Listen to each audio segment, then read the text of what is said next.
पूजनीय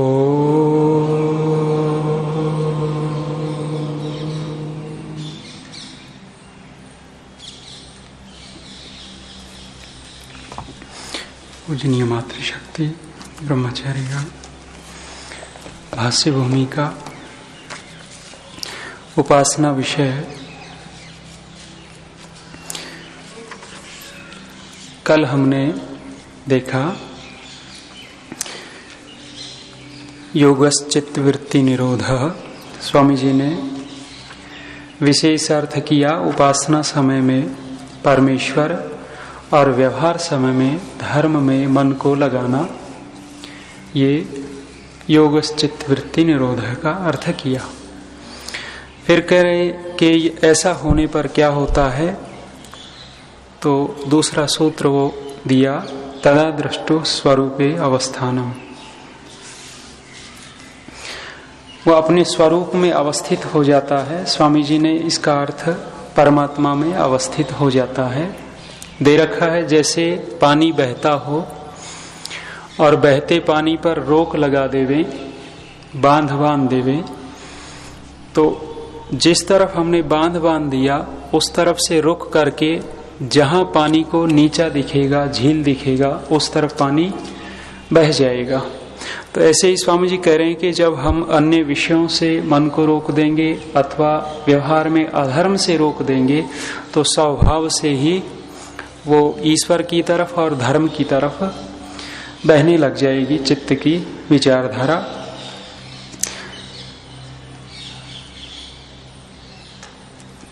आगे बात कही, यदा उपासकः योगी उपासना विहाय सांसारिक व्यवहारे प्रवर्तते।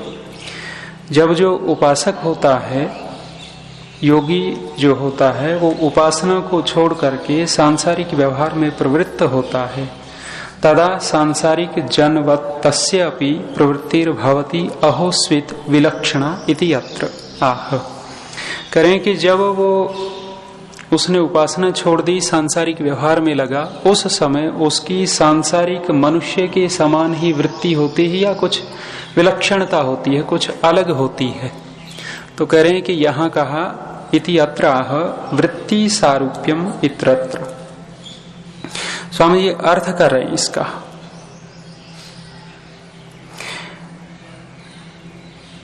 इत्रत्र सांसारिक व्यवहारे प्रवृत्ते अपि उपासकस्य योगिनः शांता धर्मारूढ़ा विद्यादि विज्ञान प्रकाशा सत्य तत्व निष्ठा अतीव तीव्रा।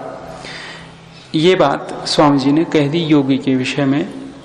करें कि इत्रत्र माने सांसारिक व्यवहारी, सांसारिक व्यवहार में जो योगी होगा, उपासक होगा, वो सांसारिक व्यवहार में प्रवृत्त होने पर भी उपासकस्य योगिनः, जो उपासक योगी है उसकी वृत्ति जो होगी शांता, शांत होगी, धर्मारूढ़ा, धर्म पर आरूढ़ होगी, धर्म पर चलने वाली होगी, विद्यादि ज्ञान प्रकाशा, और विद्यादि जो ज्ञान है उनको प्रकाशित करने वाली, सत्य तत्व निष्ठा अतीव तीव्रा, और सत्य तत्व रूपी जो उसमें निष्ठ होगी। और साधारण मनुष्य का कह रहे हैं, साधारण मनुष्य विलक्षण अपूर्वा एव वृत्तिर्भवति इति। न एतद् नैव दृश्य, क्या है ये, नैव दृश्य अनुपासका नाम योगी नाम कदाचित वृत्तिर जायते इति। तो जी नैव ईदृशी अनु उपासका नाम योगी नाम कदाचित वृत्तिर जायते इति। तो साधारण मनुष्य विलक्षण अपूर्वा एव वृत्तिर्भवति। साधारण मनुष्य की जो अपूर्व वृत्ति ऐसी होती है, विलक्षण अपूर्वा एव नैव ईदृशी, ऐसी जो वृत्ति है जो योगी की होती है, वैसी अनुपासक जो अयोगी है उनकी कभी भी इस प्रकार की वृत्ति नहीं हो सकती। स्वामी जी कह रहे हैं कि योगी की सदैव शांत, धर्म में चलने वाली और विद्या आदि ज्ञान के प्रकाश को करने वाली सत्य के प्रति निष्ठ वृत्ति होती है। और जो सांसारिक व्यवहार करने वाला व्यक्ति है उसकी अज्ञान अंधकार में फंसने वाली वृत्ति होती है। माने साधारण व्यक्ति उपासना छोड़ करके जब लोक में व्यवहार करता है तो उसका व्यवहार बिल्कुल सामान्य होगा। माने कभी शोक, और स्वामी जी अर्थ कर रहे हैं शोक सागर में इत्यादि डूबने वाली, हर्ष शोक रहित तो होती है योगी की, और शोक और इससे युक्त ये जो होगा साधारण व्यक्ति होगा उसकी शोक में फंसने वाली संसारी मनुष्य सदा अंधकार में फंसाने वाली वृत्ति होती है। माने सांसारिक व्यक्ति हमेशा अशांति ही रहता है। अशांति इसलिए रहता है कि थोड़ी देर, देखो एक और बात है, जब हम अपने पुण्यों को देखना चाहें कि हम कितने धार्मिक हैं, पुण्य आत्मा है, अचानक मुझे विचार आया कि पता लगेगा हम कितने पुण्य आत्मा है यदि हमारी उपासना बहुत अच्छी हो रही है, हम संध्या बहुत अच्छी कर लेते हैं, ईश्वर की तरफ प्रवृत्ति हो रही है, तो समझिए हम पुण्य आत्मा ज्यादा है। और उपासना की तरफ प्रवृत्ति नहीं है, संध्या हमारी ठीक से नहीं हो रही, ईश्वर की तरफ लगाव नहीं लग रहा, धर्म नहीं दिख रहा, उस समय ये देख लें कि हमारा इतना पुण्य नहीं है, हम उस समय पाप को उभारे हुए हैं, हमारा पाप उभरा हुआ है। और यदि इधर प्रवृत्ति है तो समझे कि पुण्य आत्मा है हम। तो ऐसे ही जो योगी होता है वो पुण्य आत्मा होता है, माने उपासना में उसकी ठीक ठीक वृत्ति लगती है और संसार में भी धर्मयुक्त व्यवहार करता है। और जो सांसारिक व्यक्ति है उसकी उपासना में तो कहाँ लगती होगी, बाकी व्यवहार में भी उसके शोक रहेगा, अशांत रहेगा, सोचता ही रहेगा कि भाई मेरा काम बनना चाहिए, मेरे रिश्तेदारों का काम बनना चाहिए। यदि बन गया तो थोड़ा सा शांत होता है और नहीं बना तो परेशान ही रहता है। वो कहने लगी पतिदेव को जी, कहने लगी कि आप जो दूसरे को बड़ा महत्व देते हो मेरे भाई को तो देते ही नहीं, भाई बड़े प्रिय होते हैं। पतिदेव को कह रही कि मेरे भाई की तरफ तो ध्यान ही नहीं देते, मेरा भाई बड़ा बुद्धिमान है। ये कहने लगा मुझे नहीं लगता इतना बुद्धिमान। बोली एक बार मौका तो दो। इसने मौका दिया, कहने लगा भी तेरी भांजी जो है वो बड़ी हो गई है, विवाह करना है, अथवा तेरा भांजा जो है वो बड़ा हो गया है, विवाह करना है, कोई लड़की अथवा लड़का ढूंढो। अब लड़की कितनी चाहिए? 16 वर्ष की, और यदि लड़की के लिए लड़का चाहिए तो कम से कम 24 वर्ष का। महीना भर खोजा, नहीं मिला, 2 ले आया, 1 नहीं लाया, 2 लाया। माने लड़की जो थी 1 लानी थी लेकिन 2 ले आया। कहने लगी ये क्या किया? कहने लगा कि आपने 16 वर्ष का कहा था, एक 8 की है, दूसरी भी 8 की है, दोनों को मिला लो। अथवा लड़का चाहिए तो एक 12 का है, दूसरा भी 12 का है, 24 का चाहिए था, दूसरा भी, दोनों मिला करके देख लो 24 नहीं हो जाते। बुद्धि लगाइए, कह रही है बुद्धिमान है मेरा भाई बुद्धिमान है। अच्छा, यदि बुद्धिमान मान लेते हैं तो उसको अच्छा लगता है, वृत्ति जो है कुछ शांत देने वाली, उनका सुख सा मिलता है। अन्यथा सांसारिक व्यक्ति इन्हीं में देखता रहता है, परेशान रहता है, दुखी रहता है। स्वामी दयानंद का इसका अर्थ पढ़ते हैं, करें इसका यह उत्तर है। पहले स्वामी जी ने प्रश्न उठाया, जब उपासक योगी उपासना को छोड़कर सांसारिक व्यवहार में प्रवृत्त होता है तब उसकी वृत्ति भी सांसारिक मनुष्य के समान होती है, वह उससे विलक्षण होती है।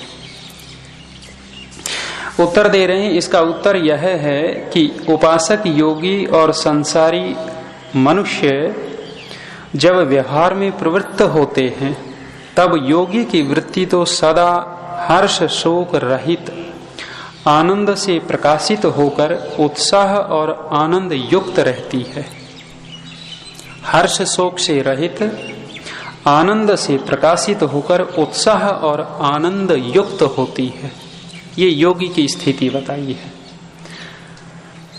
और एक वहां स्वामी दयानंद जी का आप देखो जीवन में, वो काशी शास्त्रार्थ हुआ और फिर उन्होंने हुड़दंगबाजी की है, स्वामी जी चले गए हैं, तो एक व्यक्ति जाकर के देखने गया है, निर्मला साधु था, जाकर के देखने गया कि ये वास्तव में योगी है, ऋषि है अथवा वैसे ही, क्योंकि इतना हुल्लड़बाजी हुई थी उस समय काशी शास्त्रार्थ में।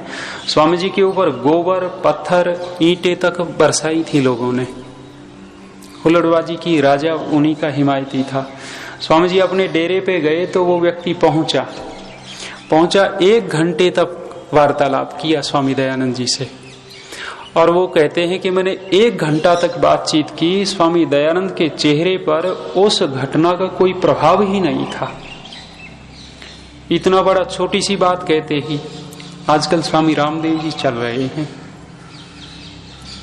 देखते हैं हम दूरदर्शन पे देखते हैं, इतनी सी बात कहती उनका चेहरा लाल हो जाता है, एकदम तमतमा जाते हैं और इतनी जल्दी प्रतिक्रिया देने लग जाते हैं, विपरीत हो जाता है।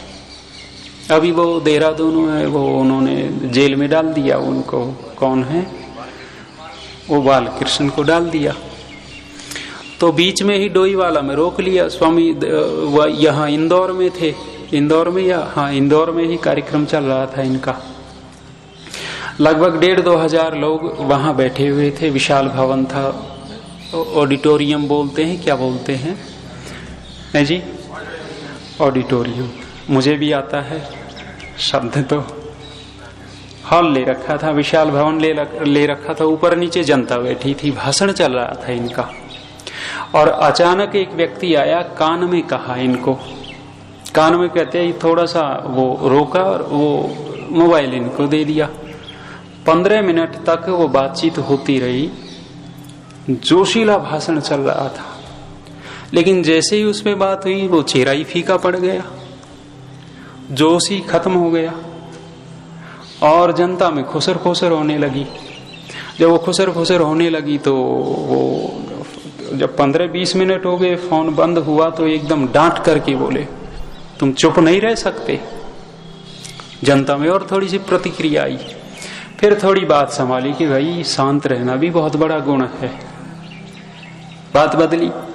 माने जब व्यक्ति सांसारिक हो जाता है तो उसकी वृत्ति निश्चित है हर्ष शोक से प्रभावित होगी। यहाँ डोई वाला में रोक लिया, मैं देख रहा था ETV वाला, उससे पूछ रहा उनसे कि ये तो इन्होंने पकड़ लिया है, अब आप क्या करेंगे, आप तो न्याय की बात करते हैं। आप एकदम से उनका चेहरा ही बदल गया, गुस्से में आकर के उस संवाददाता को ही कहने लगे, तुम लोग ऐसे ही बोलते रहते हो और ये वो कई सारी बातें सुना दी, प्रतिक्रिया एकदम। तो ये क्या है, पता लगता है कि संसार में डूबे हुए हैं। ये नहीं, और भी बहुत सारे, आप ये तो बड़े उस पे स्तर पे चल रहे हैं, काम भी कर रहे हैं, दूसरे को देख लो, आप विचलित हो ही जाता है। और यदि व्यक्ति उपासक है, योगी है, ऋषि दयानंद के ऊपर पत्थर फेंक रहे हैं, कीचड़ और गोबर फेंक रहे हैं, तब भी ऋषि दयानंद शांत हैं। करें 1 घंटा तक मैंने वार्तालाप किया, लेकिन उस घटना की चर्चा तक ऋषि दयानंद ने नहीं की, बिल्कुल शांत स्वभाव वही। गर्दभानंद चल रहा है एक तरफ ऋषि दयानंद चल रहे, हाथी पे बैठा रहे थे, हाथी के ऊपर, स्वामी जी हाथी पर बैठो, आपका वो शोभा यात्रा निकालेंगे। ना भाई, हम तो पैदल ही चलेंगे, हाथी पर नहीं। पैदल चल रहे हैं महादेव गोविंद रानाडे और वो महस्के जी, उन्होंने कर रखी थी योजना। और दूसरा एक विष्णु शास्त्री चिपलूणकर, दूसरा वो गधे पर व्यक्ति को बैठाया, वो माला डाल रखी है, काला मुंह कर रखा है और जय गर्दभानंद, जय गर्दभानंद, दयानंद, जय गर्दभानंद, और वो फेंक भी रहे हैं उसके ऊपर। स्वामी जी को कहा, देखो स्वामी जी क्या चल रहा है, कोई बात नहीं है जी, नकली दयानंद का तो यही हाल होना चाहिए। माने यदि आज के दिन ऐसे जो ये प्रतिष्ठित योगी और गुरु और बड़े बड़े चल रहे हैं, इनके विषय में थोड़ा सा करके देखो और फिर इनकी प्रतिक्रिया देखो। यहां कह रहे हैं कि योगी की जो वृत्ति होती है सदा हर्ष शोक से रहित तो होती है, आनंदित होती है, आनंद का प्रकाश करने वाली होती है। और जो अयोगी होता है, सांसारिक व्यक्ति होता है, उसका कह रहे हैं आगे, और संसार के सब मनुष्य की वृत्ति सदा हर्ष शोक रूप दुख सागर में डूबी रहती है। उपासक योगी की तो वृत्ति ज्ञान रूप प्रकाश में सदा बढ़ती रहती है और संसारी मनुष्य की वृत्ति सदा अंधकार में फंसती जाती है। ये है बात।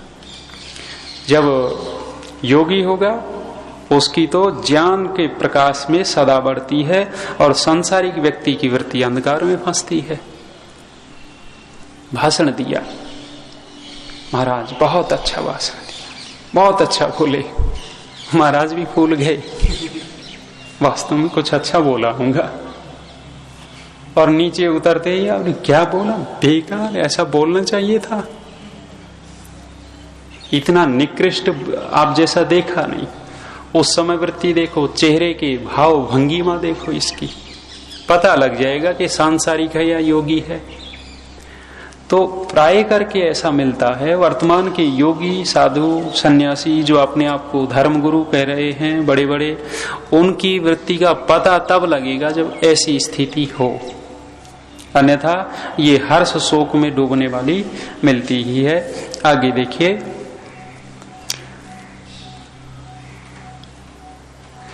कति वृत्तयः सन्ति कथम निरोधव्या इति अत्र आह। करें ये वृत्तियों की जो बात की है, ये वृत्तियां कितनी हैं और उनको कैसे रोका जाता है। वृत्तयः पंचतयः क्लिष्टा अक्लिष्टा। करें वृत्तियां 5 हैं और वो क्लिष्ट और अक्लिष्ट हैं। क्लिष्ट माने दुख देने वाली और अक्लिष्ट माने सुख देने वाली, दुख ही नहीं करती।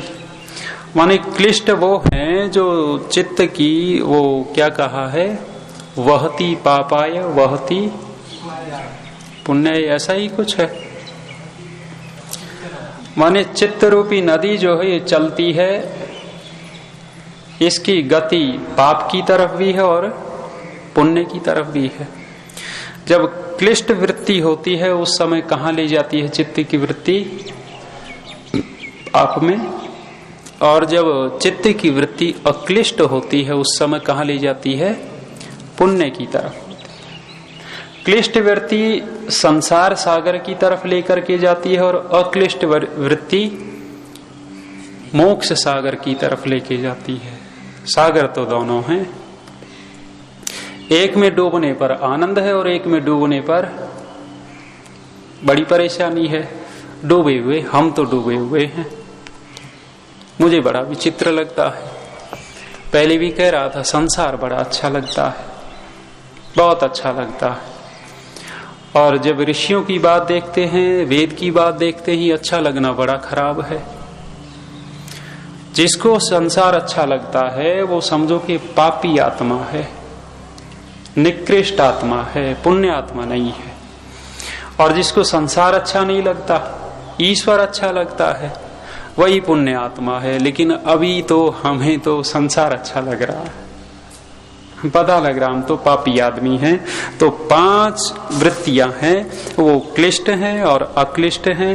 वो संसार सागर की तरफ भी ले जाती हैं और अक्लिष्ट वृत्ति मोक्ष सागर की तरफ भी ले जाती हैं।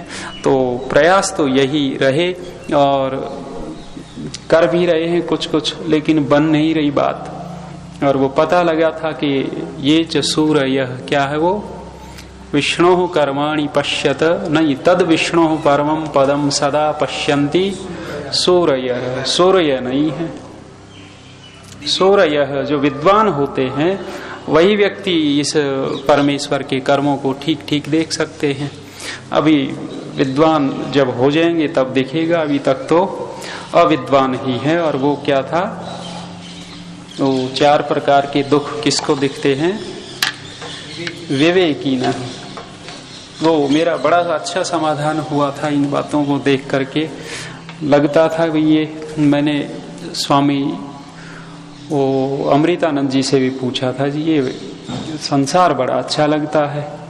लंबा चौड़ा उन्होंने समाधान तो दिया था, लेकिन मेरी समझ में नहीं आया था। यहाँ जब आचार्य जी योग दर्शन पढ़ाते हैं, सुबह पढ़ा रहे हैं, उस समय जब ये सूत्र आया था तब पकड़ में आया कि क्यों अच्छा लग रहा है। क्योंकि अभी विवेकी नहीं है। विवेकी हो जाएंगे तब दुख देखेगा, या दुख देखेगा तो ईश्वर में सुख देखेगा। विवेक प्राप्त हो जाए, इसी के लिए हमारा पुरुषार्थ प्रयत्न रहे। शांति पाठ। ओम द्यौः शान्तिरन्तरिक्षं शान्तिः पृथिवी शान्तिरापः शान्तिरोषधयः वनस्पतयः शान्तिर्विश्वे देवा शान्ति ब्रह्म शान्ति सर्वं शान्ति शान्तिरेव सामा शान्तिरेधि। ओम शांति शांति शांति। सबको नमस्ते।